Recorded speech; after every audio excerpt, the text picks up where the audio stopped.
The Super Bowl is staying in Rams' house. The Los Angeles Rams defeat the Cincinnati Bengals 23-20 in an exciting Super Bowl, to say the very least. Incredible game, incredible storylines. Plus, we will open the phone lines to you. You can call in and chime in, get your thoughts as well, anything and everything from the Super Bowl. Once again, the Rams 23 in the Cincinnati Bengals 20. The Kirby on Sports Podcast Super Bowl postgame show continues right after this.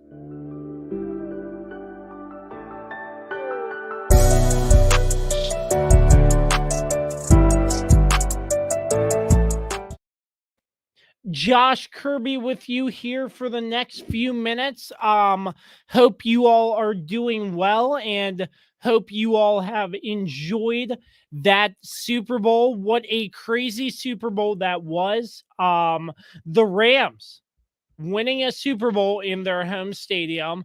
And as we mentioned in the pregame show, that the Rams went all in. That's what I said. The Rams went all in and cashed in because they don't have a Super Bowl pick for maybe 3+ years. A first round pick for 3+ years. So in the comments is the link where you can hop in if you want to chime in and get your thoughts. I'm going to post that as well. Dan Dembski should be joining us shortly as well. And he is here. Dan Dembski is with us. Dan, Weapon, how are you, sir? Hey, can you hear me okay? I can hear you loud and clear. Fantastic. Yeah, I'm doing well. I'm driving back from a Super Bowl party, so yeah, what a fantastic game, man. Unbelievable. I mean, initial thoughts there. I mean, the beginning, the Rams seemed to be off to a very hot start, and Yeah. then second half momentum momentum shifted. Carlos Martinez wants to post. Kirby lost. He has to eat 24 pancakes. Oh my God.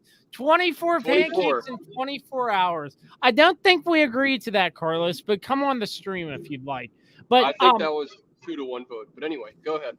yeah, so anyways, I mean, just quick initial reactions, because obviously it seemed like the Rams were off to a good start. Then towards the second half, momentum started to shift. And the Bengals, with that touchdown and the immediate interception right after that, it was like, man, and then things started to stall. Then it was a back and forth punt fest. And then, I mean, the Rams just come out and finish on top. The last game-winning drive, essentially, Cooper Kupp, great touchdown pass, and the Rams did it in their home stadium. I mean, I think it's crazy, though, the fact that the Bengals fought so hard to get here, and I just felt so bad for Joe Burrow and company because I think their defense stepped up and played pretty good. But, I mean, let me get your thoughts, Dan, because I've talked for a little while on this, but what a crazy game. Yeah, I think this was a game where both defenses, for the most part, played pretty well. We saw turnovers, like you mentioned. Obviously, the Rams' defensive game plan was to just get pressure on Joe Burrow, and pretty much consistently throughout the game they were able to do that. And I think that was a huge reason why the Rams were able to stay in the game, because just when you think that the Cincinnati Bengals are going to run away with it, and I thought when they scored and got that interception, like you mentioned, I just had a feeling that, and you said in our group chat, the momentum has shifted. And I kind of felt the same way. I thought this is where the Bengals start to run away with it. But you got to credit the Rams defense for getting the stops they needed, and then the Rams pulling off that long drive to end the game. Yeah, what a fantastic game it was, man. And yeah, I think the Bengals will be fine. I think the biggest thing they have to address is that offensive line. I mean, Joe Burrow was just under constant pressure and duress and he really wasn't himself. But no, this game was really exciting. It was it was very back and forth. You mentioned, yeah, it definitely became a punt fest there in the third quarter, especially where it's neither team really wanted to do anything with the football. But I think that was really just a credit to those defenses and how they were able to step up and make the plays. Um, the Rams were just slightly better. They made just a few more plays. Their stars came through most when they needed it. I mean, Cooper Kupp was huge on that touchdown drive. I don't know how many catches he had. I would say at least 5 or 6 on that drive alone. And then, of course, the touchdown, which everybody in the stadium knew if the Rams are throwing that football there, we all knew Kupp was going to get the ball. And just a great job by him. Eli Apple torched, like he normally is in that situation. I'm surprised the Bengals didn't have someone else covering Kupp in that situation, but that's my bias towards that situation. But no, I thought the game was real. It was a really fun football game, even with the punting. And I'm interested to see your thoughts on this, but I thought the game pace was very fast. I thought the game went by very quickly, and it seemed like in the blink of an eye we were midway through the third quarter, and all of a sudden it was like, wow, how did we get here so quickly? So, yeah, the Rams were the better football team tonight. They did just enough things to make to win the football game. And like I said, Aaron Donald and Cooper Kupp, I mean, the two stars for the Rams came through when they needed it most. Aaron Donald, especially on that last play on Joe Burrow, just a force to be reckoned with. And that third down run, that 3rd-and-1 run that was stunted, I think it was the drive before that, where P. Ryan looked like he was going to have the first down. And Donald just kind of grabs him and throws him back. So, the stars shine brightest, under the stars. You know what I'm trying to say. They make the plays when you need them most. Yeah, when you need them most. And I think the Rams were just they were just more clutch in that area. The Bengals will be back. They're a young football team. I think we talked about this in our pregame show. The Rams were all in this season and for the next couple seasons to really get that championship. And I think there's a chance we could see the Rams back in here next year. I don't want to make any bold predictions, but the NFC in my mind right now is, I mean, you have the Rams. We don't know what the Bucs are going to have. We don't know if Rodgers is going to stay in Green Bay. Like, what else is there? Dallas. I don't want to harp on that, but they'll likely be a playoff team, but you just don't know. So I know I'm getting off your original question, but overall, I thought the game was really good. Like I said, even though it was a punt fest there in the third quarter, and really, I don't know how many punts in a row there were.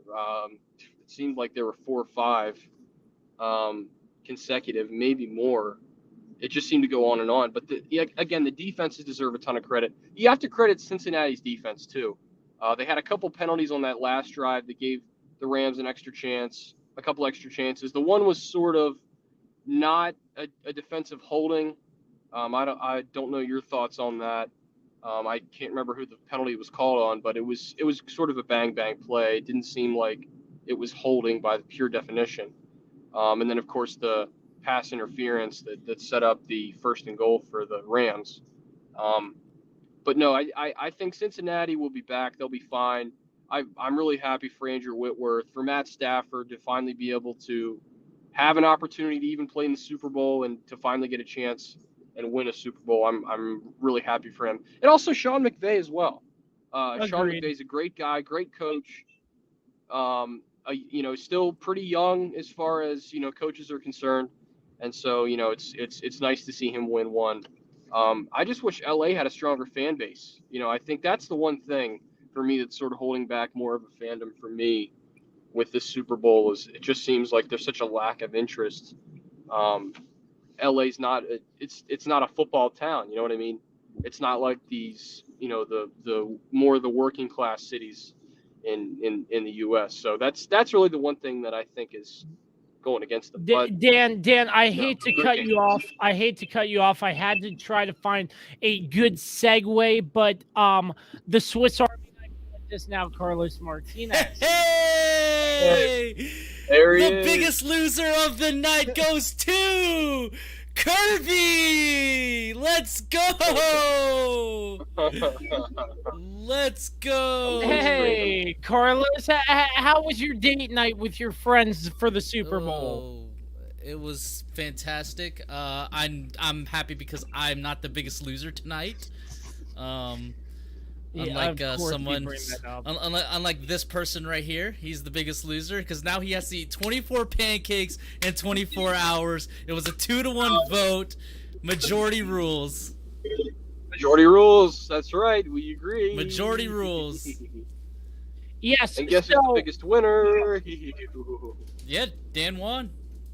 Yeah. Give me your initial thoughts, Carlos. Just straight up, how do you like the game? I thought it was very entertaining. The game flew it flew by. Oh yeah, Dan was saying that too. I was very surprised. Yeah, I mean, it's only 10:30. Like, think about it. Most Sunday night football games don't end until near midnight. This game went by, even with a longer halftime show. I mean, which was incredible, by the way. It was a great halftime show. Great halftime show. But the Super Fat Bowl, 50 Cent, my gosh. Yeah, Fat 50 Cent. It's bad. He should be called a dollar piece now. I mean, he should be like $5 at this point, but that's besides the point. Yeah, even with the longer halftime, I mean, this game just flew compared to, even last year's Super Bowl. Last year's Super Bowl felt like it took forever to end, and I think it's just because it was a competitive game that it just kept it moved quickly. Also, though, the refs weren't really much of a factor until a little bit at the end of the game. But yeah, it was a great game. My heart breaks for Bengals fans. It really does.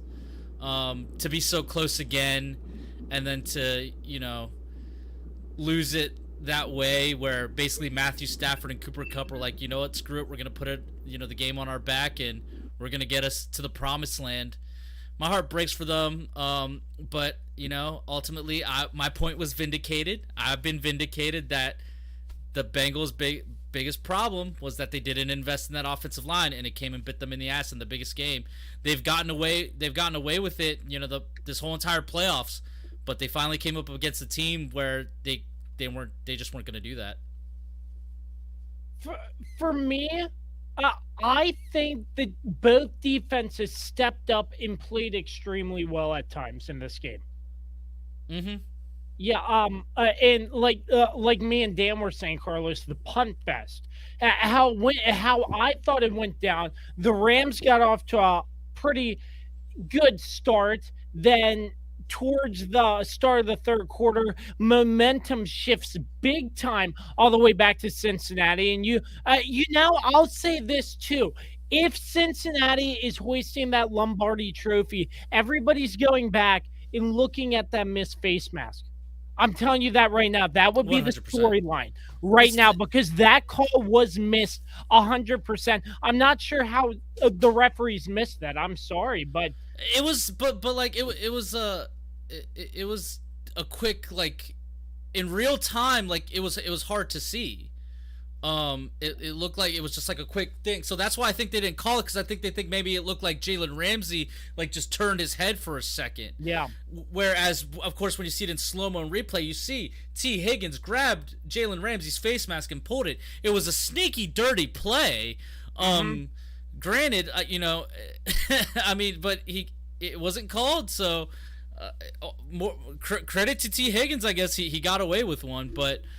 Yeah, definitely. If they would have won that if Cincinnati would have been holding that Lombardi trophy instead tonight, that definitely would have been a talking point. Was one of those touchdowns illegitimate? And I'm pretty sure the Rams would have cause for a cause to complain there, to be like, hey, like one. That touchdown shouldn't have counted, but ultimately you have to play the game, and we played the game. The Bengals lost, the Rams won. So it's by the wayside at this point. Joe Burrow sacked 7 times in this Super Bowl, tying a Super Bowl record. Aaron Donald with 2 of those sacks tonight. Actually, wasn't it 3?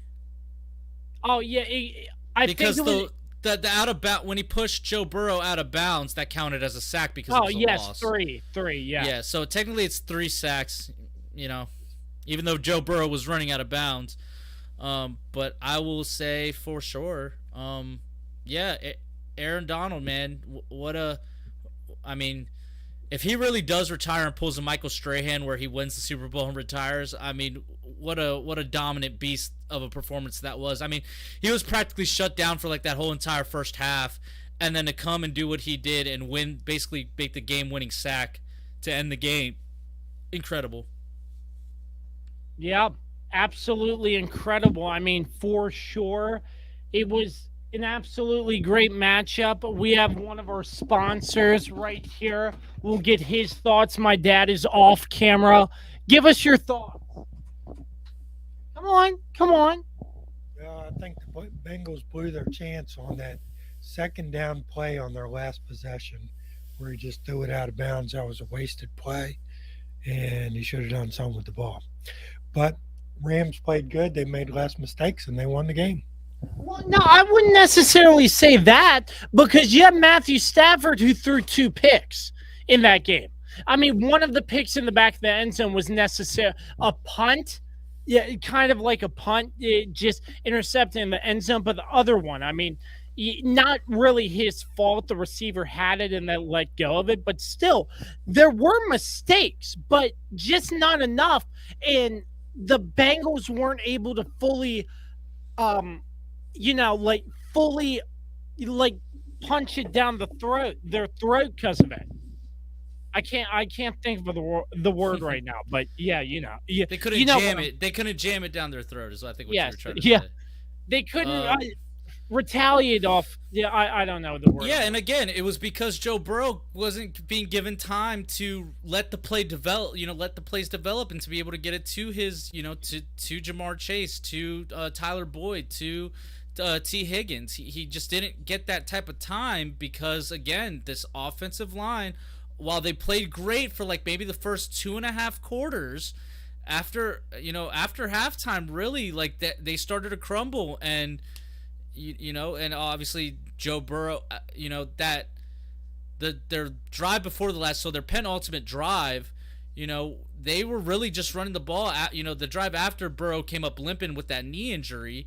So who knows if that was, anything bad or anything. But I mean, it looked like Burrow was scared to really throw because he was afraid to get hit after that because he didn't want his knee to get hurt anymore.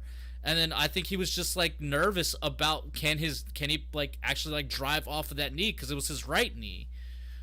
So yeah, I mean the Bengals they needed points on that last drive for sure. They needed at least a field goal so that way that if the Rams did go down and score, or on that drive where that you're. Or did that drive after the injury? My bad. I'm getting like so lost right now. The drive after the injury. They needed points on that drive is what I'm trying to say. Yeah. I completely agree. But I mean, obviously, this was a great game, and Ooh. I don't think this will be the last time we see Cincinnati. I think they will be back sooner rather than later. That's just in my opinion because Cincinnati, we never expected them to be here once again. Hold on. The Chiefs are bitter right now. The Chiefs are coming at Eli Apple. Mecole Hardman tweeted at Eli Apple saying, "Wish you was a better corner, bro. Then the game-winning touchdown wouldn't be scored on you." And then Tyreek Hill responded, "Got him," and put 3 laughing emojis. The Chiefs are bitter after all the smack talk that Eli Apple did after they beat them. Yep. I mean, for sure. But looking at this Super Bowl, once again, if you want to chime in, we're on for a little bit longer. Our post-game show, click the link. I'll share it in the chat one more time. We don't have that much time. So if you want, hit us up. But man, the darn Super Bowl show, the Super Bowl halftime show, that was great. That brought me back to like my middle school days, Carlos. Listening to some of those songs. Kirby, what do you know about those songs? What do you know about those songs? I'm Oh kidding. yeah, I'm I kidding, listened buddy. to them. I'm kidding, buddy. I know. Yeah, no, it was great. It was one of the best halftime shows, in my opinion, that I've seen in a while. And there he is, the weapon, Daniel Dembski. What's up, boys? What's up, man? I just got back, We, you know. we were talking about that impressive halftime show. Yeah, really cool. It was a It really was good like, halftime show. It was just took me back to the old childhood days, you know. That's literally what Kirby just said. Yeah, for sure. That was one of the I mean, it's definitely up there. You can make the argument that it's the greatest halftime show of all time. I'm not going to say that, but Same here. I'm definitely going to I'm definitely going to put it as one of the best for sure. Yeah, I agree with that. So, sorry, I gotta plug in my laptop. Got my 8 on because next year it's gonna be 8 winning the Super Bowl. Okay. Oh, is it? Is it? I think so. I don't know. You got some stiff competition coming through the AFC. Yeah, you're not kidding, bro. It's a deep field in the AFC, to say the least. To say the least. Yeah. Yeah. Looking at the stats, 26 for 40, 283 yards, 3 touchdowns, 2 interceptions for Stafford. Joe Burrow, 22 for 33, 263, and a touchdown. Obviously, Cooper Kupp, big factor in this game. Jamar Chase had a couple breakout plays. T. Higgins, 4 receptions, 100 yards, and 2 touchdowns. So, I mean, what a battle this was. I mean, I'm happy for Matt Stafford. I'm watching coverage. His daughter's throwing confetti in his face. All the Rams are having a great time right now. Hey, shout out to Matthew Stafford, though, man. To live up to the hype of that trade and delivering the Super Bowl and like proving that like the only reason why, you know, he hadn't won a Super Bowl to this point was because he was stuck in Detroit and obviously they weren't going to do anything, and then to come to LA and do it the way he did it he didn't have Higbee. He lost Odell, you know, before halftime. So yeah, that Odell injury, I knew from the moment it happened it was I knew he was. I felt so bad for him. Yeah, I did too. Like my heart breaks for him, but hey, man, he contributed to the win at least. You know, luckily they won.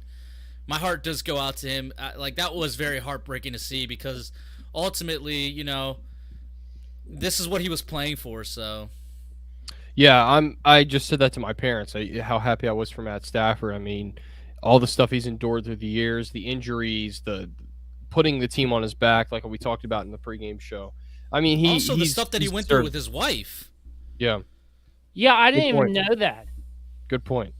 Good point. All the stuff that he went through with his wife. I mean, this was everything. Yeah. Yeah, it's you know, and I was just talking to my parents about the officiating too. There were some bad calls, there were some missed calls. Towards the end is where the officiating started to show. Yeah, that defensive holding was a bad call in my opinion. It was a bad call.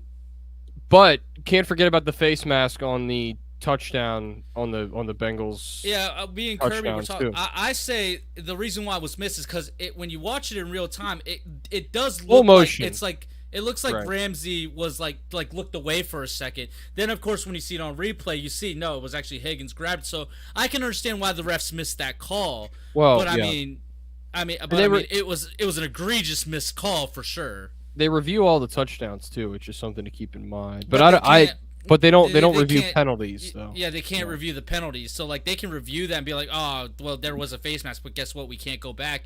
You know, it's not soccer where like you know they could go back if there's a foul, like there was in a game earlier today with Barcelona where or players offsides or something like that. You know, they can take away the goal, but like with football, that's not the way it goes. Yeah, no, yeah, that's true. Yeah, I'm pretty happy for the Rams.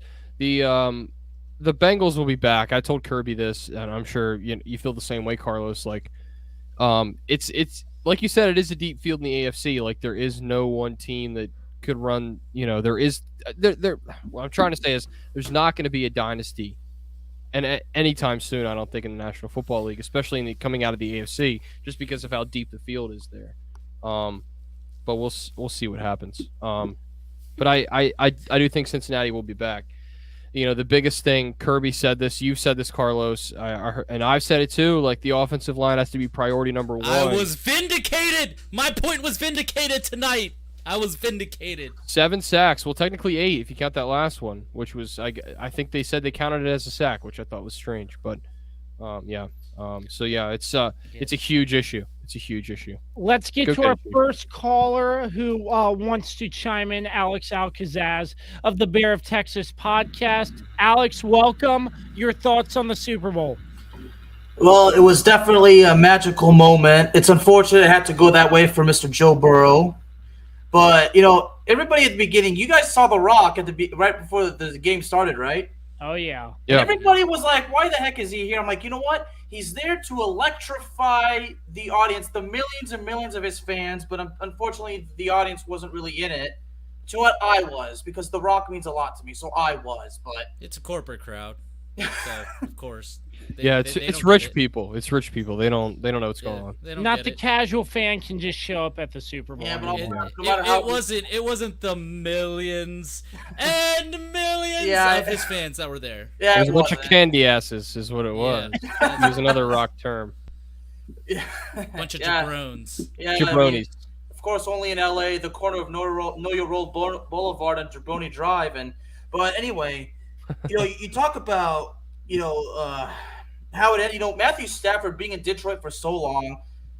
People say I might go too far for saying this, but I feel like Matthew Stafford was a political prisoner in Detroit because the Detroit Lions they could have made him great if they had just invested for him. They just didn't do it. Well, I think you could also say it's because the players just didn't want to go. I mean, you got LA versus Detroit. Where are you going? You're going to LA. You're not going to cold ass Detroit. Like, I'm sorry. I can understand why Detroit couldn't get him weapons around, and ultimately that's why Stafford had to leave. Well, see, I like how you asked that because in my state, of course, you know how Texas is when it comes to politics. They'll say, well, why the heck would you want to go to California? I'm like, well, California or Detroit. I'm like, you know what? Either way, I'm not buying a house there, so it doesn't matter to me. I'd rather go to the team that knows how to win. That's what it's about. Exactly. Absolutely. Yeah. Appreciate one more thing, guys, because everybody was talking about the halftime show, and I loved it. But of course, people bring up the political crap about Super Bowl. Like, can we please leave it out of it and just enjoy the entertainment? For God's sake! I'm with you there. That's all we do here. We don't bring up the politics. We just enjoy. We just enjoy the show. I mean, I don't know. I might not agree with them, but that's not the point. The bottom line is just enjoy the moment, have fun, relax. I think 50 That's Cent what it's all about. Change his name to $5 at this point. At least the rapping skills. At least there was that moment of nostalgia. And that's what mattered. So. Oh man, I was saying that when I jumped on too. I mean, It was like a trip down Childhood Boulevard when my gosh, that music started rolling out. It's crazy. Yeah, big time. I love it. Well, thank you very much, gentlemen. Yeah, sir, take care, man. Calling in, Alex Alcazaz of the Bear of Texas podcast does great work over there and produces a video game podcast as well. Thanks, Alex. We'll be talking to you soon. And any other callers, we're on for a little bit longer, but for about another 10, 13. I don't know how much longer we're going to be on here, but we got to get off soon. Not too much longer, but I mean, just initial fresh reactions. We will be on sometime next week, and we're gonna be on Tuesday on Tuesday live. Jesus. Okay, we're doing Tuesday live. That sounds good to me. But Carlos is snappy tonight, boy. That's because he beats around the bush. It's like we know what we're doing. We've done it all season. Tuesday at 7. Yeah. I'm trying to think. What was Cooper Kupp's final stat line? You got that? He was the MVP. So let's hear what. Honestly, I thought Aaron Donald should have been receptions, MVP, 92 yards, and 2 touchdowns. Yeah, I think Aaron Donald. Those aren't bad stats, though. Those aren't bad stats. And it could have been either of them because listen, like that last drive, it was all Cooper Kupp. I mean, he was the reason why they were able to move the ball down the field as much as they did. And then of course the touchdown catch, which. Eli Apple, I said to Kirby at the beginning of this, getting smoked like always. You weren't here for the Chiefs tweeted at Eli Apple. No kidding.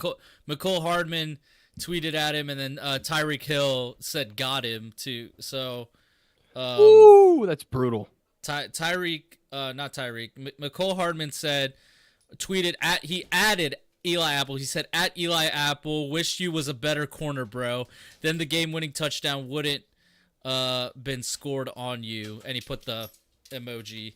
And then Tyreek Hill responded to that and said got him, and put like 3 laughing emoji faces. Wow, that's insane. Yeah. It's true though. It's true. I mean, the guy talks so much smack, and he's never able to live up to the hype. And it's just like, just shut up. If you can't back up what you're saying, why talk about it?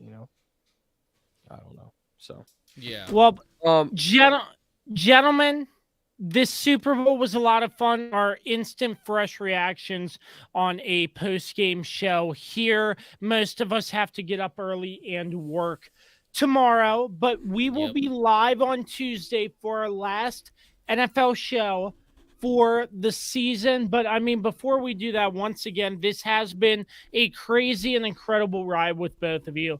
I can't thank the Weapon Dan Dembski and the Swiss Army Knife Carlos Martinez enough for all of their contributions to the Kirby on Sports podcast to make this podcast what it is today. It's been a fun ride, and Tuesday's right around the corner, gentlemen. Yeah, we got a lot to break down, so study up, boys. Yeah, This it's going to be a long episode. This is it. This is our last episode of the season. That's the right. season. Well, we're not going anywhere. There might be some changes. Carlos might not be on as much, but Carlos will still be around. Dan will still be my right-hand sidekick. He's one of the best in the business over here, so... The 3-man booth is disbanding. We're not together anymore. All right, but gentlemen, it's been a blast. We'll wrap up this post-game show. It's been a lot of fun, though, and I appreciate each and every one of you. Thank you to all of our sponsors: Trumbull Insurance, Regroup Building Services, PM Plus Reserves, Shendo Primitives, Dr. Dave Leadership Corporation, Mark Francis with Icon Real Estate. Thank you to all of our sponsors throughout the NFL season. Once again, the Rams victorious against the Bengals 23-20. For the Weapon Dan Dembski, the Swiss Army Knife Carlos Martinez, I'm Josh Kirby. Until who has to eat 24 pancakes in 24 hours? Let's go! Sweet, sweet victory. That was a hell of an exit. Dan, we survived. We survived. We did it. Yes. Some of us even thrived. Your boy thrived, but we'll get to that. Dan was pretty much in first place the whole way. We'll get into that on the podcast episode. Now, Kirby, take us out. Ladies and gentlemen, until the next time you hear from us, always remember to create greatness. So long, and peace.